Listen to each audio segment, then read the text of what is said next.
Book of Acts. Maoy pamatuod nga mga apostolis namuhat not on their own. Dili sa ilang kaugalingon. Wa sila magbuot-buot. So ang kinsa karon nga magbasa diri nga moingon nga may mas labaw ang Ginoo o mga apostolis. Wa kasabot ana.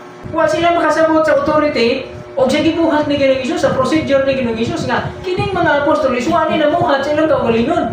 They were authorized by the Lord. Amen. They were empowered by the Lord. They don't act on their own. Di ba? Wala sila namuha sa ilang kaugalingon nga pagbuot. Kundi na ay pagbulutan nga hatag kanila, gitugyan kanila, gikan sa Ginoo. So i-invoke nila ilang sangpiton kadto nga pagbulutan, kadto nga authority, kadto nga power, pinaagi sa pagsangpit sa ngalan sa Ginoo.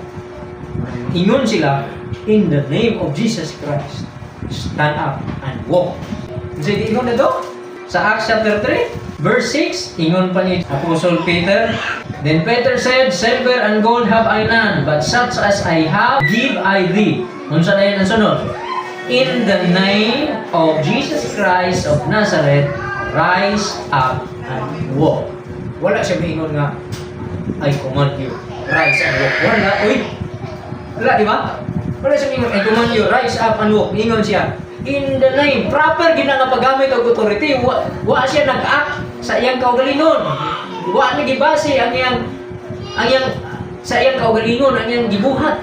Kundi klaro kaayo nga nagkuha siya og authority gikan sa Ginoo.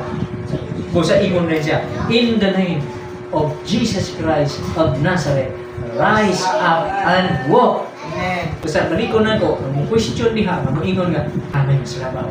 Ang Ginoo, mga apostolis, wala niya masabi. Samtala na